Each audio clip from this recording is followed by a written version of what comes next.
வணக்கம்.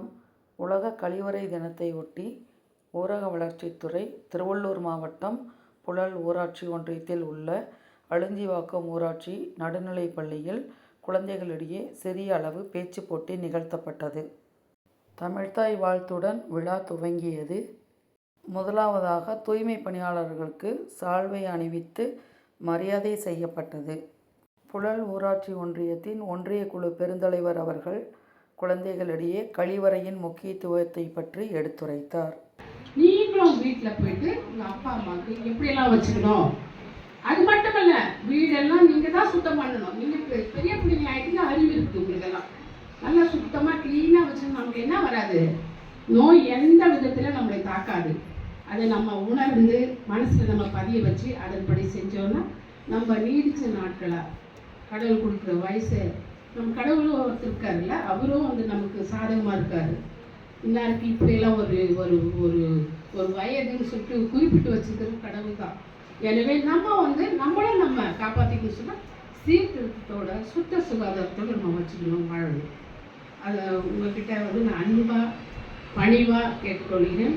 அதெல்லாம் செய்வீங்க என்ற நம்பிக்கையோட என்னுடைய இந்த உரையை முடித்துக்கொண்டு விடைபெறுகிறேன். நன்றி, வணக்கம்.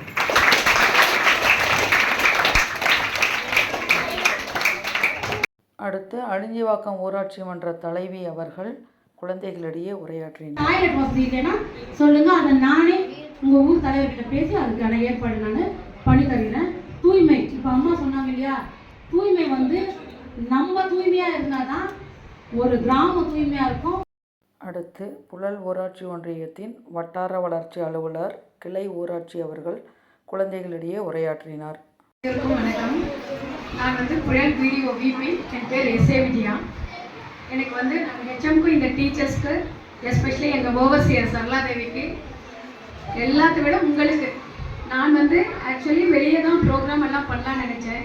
ஆனாலும் ரூட் இங்கே தான். உங்களுக்கு சொல்லி கொடுத்துட்டோன்னா நீங்கள் ஒரு வீட்டில் இருக்கவங்களுக்கு சொசைட்டிக்கு எல்லாருக்குமே எல்லாமே கல்டிவேட் பண்ணிடுவீங்கன்றதுக்கு தான் சொன்னதுமே உங்கள் ஹெச்எம் அண்ட் டீச்சர்ஸ் ரொம்ப அழகாக இது அரேஞ்ச்மெண்ட் பண்ணியிருந்தாங்க. நீங்கள் கண்டிப்பாக உங்கள் கையில் இருக்க எதுவுமே உங்களால் சாதிக்க முடியும். அதனால் கழிப்பறைன்றது எவ்வளோ ஒரு இம்பார்ட்டன்ட்னு இப்போ நீங்கள் புரிஞ்சுருப்பீங்க. இவ்வளோ நாள் யூஸ் பண்ணலனாலும் பரவாயில்ல, இனிமேல் அழகாக யூஸ் பண்ணி உங்கள் வீட்டில் இருக்க பெரியவங்களுக்கும் தாத்தா பாட்டிக்கு எல்லாருக்குமே சொல்லி கொடுக்கணும். ஏன்னா அவங்கெல்லாம் அந்த காலத்து ஆளுங்க, அவங்களுக்கு தெரியாது அது எவ்வளோ இதன்ட்டு. நீங்களாக தான் எடுத்து சொல்லி ஒரு மாற்றத்தை கொண்டு வரணுன்றதுக்கு தான் இந்த ப்ரோக்ராம் வச்சது. ரொம்ப நன்றி. All the best. அனைவருக்கும் இனிய காலை வணக்கம். நமது கழிவறை நமது கௌரவம். இந்த டாப்பிக்கில் உலக கழிவறை தினத்தை ஒட்டி ஒரு விழிப்புணர்வு பதிவை ஏற்படுத்தணுன்றதுக்காகத்தான் நம்ம இன்றைக்கி எல்லோரும் ஒன்றா இங்கே கூடி இருக்கோம். இறைவனுடைய படைப்பில் குண்டாக இருக்கிறவங்களுக்கு பெருங்குடல், சிறுங்குடல், இன்னும் உள்ளுக்குள்ள கிட்னி இது எல்லாத்தையும் வச்சு படைச்சிட்டு ஒல்லியாக இருக்கிறவங்களுக்கு எனக்கு உள்ளே வைக்கிறதுக்கு இடம் இல்லை, நான் அதனால் சிறுங்குடல், பெருங்குடல், கிட்னியை ஒரு பையில் போட்டு கொடுத்துட்றேன், நீங்கள் அப்படியே அந்த குழந்தைய மெயின்டைன் பண்ணிக்கிங்கன்னு சொல்லிட்டு இறைவன் அனுப்பலை. யாருக்காக இருந்தாலும் ஒரே மாதிரி ஸ்ட்ரக்சர், ஒரே மாதிரி உள்ளுக்குள்ளே வைக்கக்கூடிய பார்ட்ஸ், ஸ்பேர் பார்ட்ஸ் எல்லாமே கரெக்டாக நமக்கு கொடுத்து படைச்சிருக்கிறார். அவ்வளவு உள் உறுப்புகளையும் அழகாக உள்ளடக்கி பிறந்த நம்ம வெளியில் என்ன பண்ணிகிட்ருக்குறோன்னா, நமக்கு இருக்கிறதுக்கு இடம் இருக்குது, தூங்குறதுக்கு இடம் இருக்குது, சாப்பிட்றதுக்கு இடம் இருக்குது, பட்டு கழிவறைக்கு இடம் இல்லை, நம்ம அதை ஒதுக்கிடுறோம். எவ்வளவு சிறிய அளவு வீடாக இருந்தாலும் அதில் ஒரு பகுதியை நம்ம கழிவறைக்கு ஒதுக்கி கழிவறை கட்டி அதை நம்ம பயன்படுத்தணுன்றதுக்காகத்தான் இன்றைக்கி நம்ம ஒன்றா கூடி பேசிகிட்டு இருக்கிறோம். இதே 1947க்கு முன்னாடி இருந்த நம்மளுடைய முன்னோர்கள் நமக்கு போராடி கஷ்டப்பட்டு நமக்கு சுதந்திரம் வாங்கி கொடுத்தாங்க. எதனாலனா அவங்களால இதை அடையணும், இதை அச்சீவ் பண்ணணும் அப்படின்லாம் அவங்களால யோசிக்கிறதுக்கு நேரம் இல்லை. ஏன்னா அவங்களால அடிமைப்பட்டு கிடந்தப்ப அவங்களுடைய நோக்கம், எண்ணம், செயல் எல்லாமே நமக்கு பின்னாடி வர சந்ததியினர் சுதந்திரமாக வாழணும், அவங்களுக்கு நம்ம அந்த வாழ்க்கையை பரிசாக கொடுக்கணும் அப்படின்னு சொல்லிட்டு கொடுத்தாங்க. ஆனால் நம்ம அந்த அடிமை விலங்கை உடைச்சிட்டு வெளியில் வந்ததுக்கப்புறம் நம்ம சுதந்திரமாக வாழ்ந்துட்டு இருக்கிற நம்மளுடைய முன்னோர்களுக்கு என்ன செய்கிறோம், செஞ்சுக்கிட்டு இருக்கிறோம் அப்படின்னா நம்ம ஒன்றுமே செய்யலை. நம்மளுடைய இயற்கை வளத்தை அழிச்சிட்டு இருக்கிறோம், நம்மளுடைய கனிம வளத்தை அழிச்சிட்டு இருக்கிறோம், நம்மளுடைய அச்சீவ்மெண்ட் எதுவுமே இல்லாத சுகமாக இதுதான் வாழ்க்கைன்னு வாழ்ந்துட்டு இருக்கிறோம். இது ஏன் வெளியில் மக்கள்கிட்ட பேசாத உங்கள்கிட்ட பேசுகிறோம் அப்படின்னா, குழந்தை பருவத்தில் ஒரு விதையை விதைச்சிட்டோம் அப்படின்னா நிச்சயமாக நீங்கள் உங்களுடைய தலைமுறைகள், உங்களுடைய தாய் தந்தையினர், அக்கம் பக்கத்தில் இருக்கிறவங்க எல்லாத்தையுமே மாற்றக்கூடிய ஒரு கெப்பாசிட்டி குழந்தைகள்கிட்ட தான் இருக்குது. அப்படின்றத நம்பினதுனால தான் நான் ஹெட்மாஸ்டர்கிட்ட சொன்னேன். உடனே அடுத்த வார்த்தை சொல்லவே இல்லை, நான் ரெடி பண்ணுறேன் வாங்க அப்படின்னு. உங்கள் மேலே வச்சுருந்தேன் நம்பிக்கை. இந்த ஸ்கூல் மேலே எனக்கு ரொம்ப மரியாதை உண்டு. எப்பவுமே இத்தினோண்டு சின்ன இடத்துல இவ்வளோ ஸ்டூடெண்ட்ஸு, இவ்வளோ ஒழுக்கத்தோட டீச்சர்ஸு, ஹெட்மாஸ்டர் லீவ் அன்னைக்கு கூட நான் வந்து பார்ப்பேன், எல்லாருமே ஒர்க் பண்ணிகிட்டு இருப்பாங்க. ஒருத்தருக்கு ஒருத்தர் போட்டி பொறாமை இது எதுவுமே அவங்களுக்குள்ள இருக்காது. அவங்களுடைய அத்தனை பேருடைய நோக்கமும் இந்த ஸ்டூடெண்ட்ஸை நல்ல ஸ்டூடெண்ட்ஸாக வெளியில் கொண்டு வரணும் அப்படின்றது மட்டும்தான். திருப்பி நீங்கள் அதுக்கு என்ன பண்ணணும், நீங்கள் யாரோ ஒரு 5 வயசுலேருந்து 15 வயசு வரைக்கும் சாதனைகள் படித்தவங்க எத்தனையோ பேர் இருப்பாங்க. அந்த ஒருத்தரில் இந்த ஸ்கூலில் இருக்கிறவங்க ஒரு 10 பேர் வந்தால் எல்லாருக்கும் பெருமையாக இருக்கும். இப்போ இன்டர்நெட்டெல்லாம் எல்லாருக்குமே ஃப்ரீயாக ஒர்க் பண்ணுற மாதிரி தான் இருக்குது. எப்படி நீங்கள் உங்களுடைய ஃபோனில், அம்மா ஃபோனில் நீங்கள் எதையாவது சர்ச் பண்ணிக்கிட்டு தான் இருப்பீங்க. அதில் என்னுடைய தாழ்மையான வேண்டுகோள், இன்னிலிருந்து ஒரு 50 நாள் இதுக்குன்னு ஒதுக்கிக்கிங்க. டெய்லியும் எதையாவது ஒன்று 5 வயசுலேருந்து 15 வயசு வரைக்கும் அச்சீவ்மெண்ட் நல்லா சக்ஸஸ்ஃபுல்லாக நான் இந்த சாதனை பண்ணினேன் அப்படின்ற குழந்தைங்களுடைய வாழ்க்கை வரலாறு அதில் வரும். அதில் ஒரு நாளைக்கு ஒரு குழந்தையுடைய வாழ்க்கை வரலாறாக படிங்க. ஒரு 50 நாள் நீங்கள் தொடர்ந்து படித்து முடிச்சிட்டிங்கன்னா 51வது நாள் நீங்கள் உங்களை இயக்க வேண்டாம். அந்த நீங்கள் படிச்சிங்க பார்த்தீங்களா, அதோடைய இன்சர்ட் ஒரு ஃபோல்டராக போயிட்டு க்ரியேட் ஆகிடும். அது வந்து உங்களை வாழ்க்கையை நடத்தும். நீ சும்மா இருக்கக்கூடாது, நீ இதை செய்யணும், உங்கள்கிட்ட இவ்வளோ திறமை இருக்குது, நீ இதை இம்ப்ரூவ் பண்ணணும், நீ உன்னுடைய ஸ்கூலை வளர்த்தணும், உன்னுடைய குழந்தைகளை இம்ப்ரூவ் பண்ணணும், இப்படின்றதெல்லாம் அதுவும் உங்களுக்கு சொல்லிக் கொடுக்கும். இப்போ ஒரு அட்டைப்பூச்சி சிவப்பு கலரில் ஊறிட்டு இருக்கும் பார்த்தீங்கன்னா, அதுக்கு வந்து வரிசையாக ரயில் வண்டி மாதிரி கீழே நிறைய கால் இருக்கும், மடக்கி மடக்கி மடக்கி இருக்கும். ஆனால் அது அத்தனை காலையும் யூஸ் பண்ணாது. எப்போ யூஸ் பண்ணது தெரியுமா, முன்னாடி ஒரு 4 கால், பின்னாடி ஒரு 4 கால், நடுவில் ஒரு 2 கால், இதை வச்சுக்கிட்டு நடந்துடும். இதுவே போதும் அதுக்கு. ஏன்னா நான் நடக்கிறதுக்கு எனக்கு இது போதும் அப்படின்னு. அதுக்கு ஒரு ஆபத்துன்னு வர்றப்ப, வேகமாக ஓடுறப்ப எல்லா காலையும் வெடிச்சிடும். அப்போ வேகமாக நடக்கும். ஒரு அட்டைப்பூச்சி தன்னுடைய ஸ்ட்ரென்த் என்ன, பலம் என்ன, பலகீனம் என்னன்றதை பார்த்து தெரிஞ்சு வாழ்க்கையை நடத்தையில் நம்ம எந்த அளவுக்கு நடத்துகிறோம். ஒரு தென்னை மரம் இருக்குது, தென்னை மரத்தில் ஒரு மட்டை வந்து 6 மாதத்துக்கு ஒரு மட்டை உருவாகும். தேங்காய் வர்றதுக்கு முன்னாடி நீங்கள் நோட் பண்ணுங்கள், உங்களுடைய எங்கேயாவது தென்னை மரம் வச்சுருக்குறாங்கன்னா அது தேங்காய் வர்ற வரைக்கும் அதோடைய க்ரோத் இருக்கும். அதுக்கு முன்னாடி 6 மாதத்துக்கு ஒரு மட்டை உருவாகும். அந்த மட்டை எப்போ கீழே விழும்னா 2 வருஷத்தில் கீழே விழுது. அப்போ ஒரு தென்னை மட்டியுடைய ஆயுட்காலம் ஒன்லி 2 இயர்ஸ்.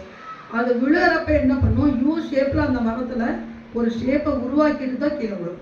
ஒரு 2 வருஷம் வாழ்ந்து மடிகிற தென்னை மட்டையே தன்னுடைய வாழ்க்கை தடுத்து அந்த மரத்தில் பதிய வச்சுட்டு இறக்கும் போது 60-70 வருடங்களை கடந்து வாழ்ந்து கொண்டு இருக்கும் மனிதர்கள் நாம் எந்த அளவுக்கு நம்ம வாழ்க்கையை பதிவு பண்ணுறோம் அப்படின்னா ஒன்றுமே இல்லை. இது வந்து நம்மளுடைய பலகீனம் என்னன்னா, எல்லாரும் வாழ்கிற சராசரி வாழ்க்கையை நம்ம வாழ்கிறோம். இதுதான் வாழ்க்கை நம்ம நம்பிட்டு இருக்கோம். இல்லை, இதை கடந்து நம்மளை நல்லா வச்சுக்கணும், நம்மளுடைய பெற்றோரை நல்லா வச்சுக்கணும், நம்ம குடும்பத்தை நல்லா வச்சுக்கணும், நம்மளுடைய ஸ்கூலை நல்லா வச்சுக்கணும், நம்மளுடைய ஊரை நல்லா வச்சுக்கணும். இதன் மூலிமா வெளி உலகத்துக்கு வரணும். அந்த விதையை இன்னைக்கு உங்கள் மனசில் விதைக்கணும்.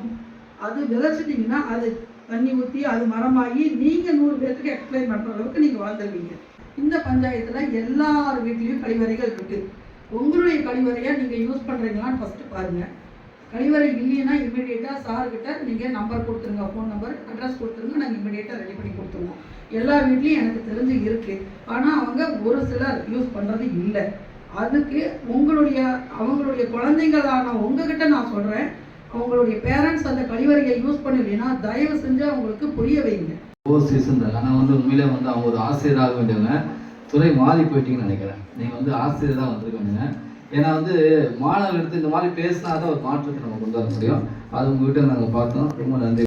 கல்லில் ஒளி எழுப்பி கடகரையில் நடனமாடி புல்லாங்குள் வழிய புகுந்து சுவையாகி நெல்லி மணி கொடுத்த நினைத்த பொருளாகி மெல்லியதாள் மெல்லியதில் வித்தார நகையாகி சொல்லுக்கோ சொல்லோ சுவை கூட்டும் செந்தமிழே வாழியவே உன் சிந்தி வரும் மைத்துழில் என்னை கூட சிந்து பாட வைத்த பைந்தமிழே வாழியவே சிந்தா எடுத்து வெண்பா தொடுத்து முப்பாலும் நாற்பாலாகி பேருரை நிகழ்த்த என் நாவில் நடற்பயந்த நெடுந்தமிழே உன்னை வணங்கி உன் அவையை வணங்கி என் முறையை தொடங்குகிறேன்.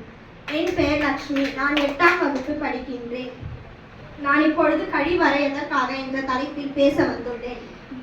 நோய் தொற்றிலிருந்து தப்பிக்கவும் ஆரோக்கியமான வாழ்வை மேற்கொள்ளவும் நாம் கவனம் செலுத்த வேண்டிய முதல் விஷயம் கழிவறை பயன்பாடு. அமைதிக்கான இடம் கழிவறை, a place for free storage.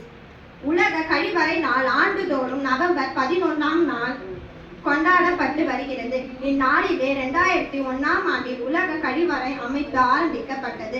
November 19ஆம் நாளை ஐக்கிய நாடுகளின் சிறப்பு நாளாக கொண்டாடப்படுகிறது. காலை எழுந்தவுடன் கழிவறை செல்ல வேண்டும். சிறியவர்கள் முதல் பெரியவர்கள் வரை காலை மாலை 2 வேளையும் குடிக்க வேண்டியது அவசியம். கிட்டத்தட்ட 30 நிமிடங்கள் வரை குடிக்க வேண்டும். நம் வழக்கமாக பயன்படுத்தும் சோப், ஷாம்பு முதலியவற்றை கொண்டு பாதம், கை, கால், நகங்கள், மடுப்புகள், வியர்வை சுரக்கும் இடங்கள் போன்ற அழுக்கு சேரும் இடங்களை நன்றாக அழுத்தி தேய்த்து குளிக்க வேண்டும். அனைவருக்கும் வணக்கம். என் பெயர் பா மஞ்சுளா. நான் ஊராட்சி ஒன்றிய நடுநிலைப்பள்ளி அழிஞ்சிவாக்கத்தில் 7ஆம் வகுப்பு படிக்கின்றேன். நான் இன்று சொல்ல வரும் தலைப்பின் பெயர் கழிவறை அவசியம். உங்கள் வீட்டின் சுகாதாரம் மற்றும் உங்களை ஆரோக்கியமாக வைத்திருப்பது கழிவறைகள் முக்கியமாக பங்கு வகிக்கின்றன.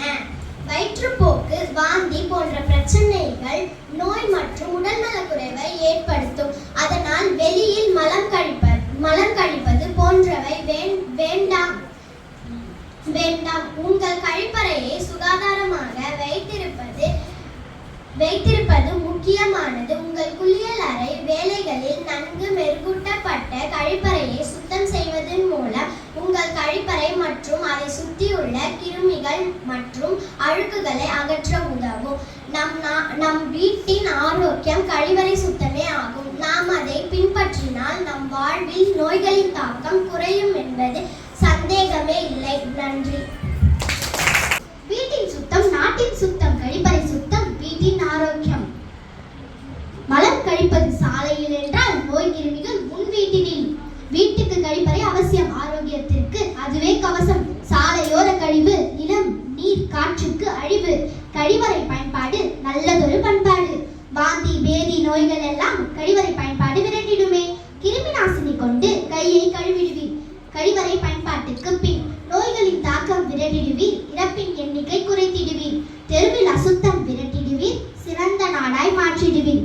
எல்லோருக்கும் உணர்த்திடுவீர். உபயோகிக்க செய்திடுவீர். நன்றி. கழிவறையின் முக்கியத்துவத்தை பற்றிய அருமையாக பேசிய மழலை செல்வங்கள் அனைவருக்கும் பரிசுகள் வழங்கப்பட்டது.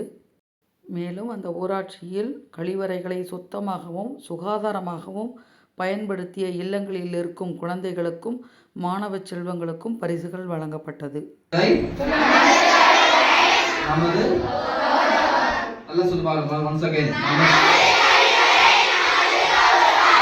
இந்த நல்ல வாய்ப்பினை நல்கிய அனைவருக்கும் நன்றி கூறி விழா தேசிய கீதத்துடன் இனிதே முடிவுற்றது.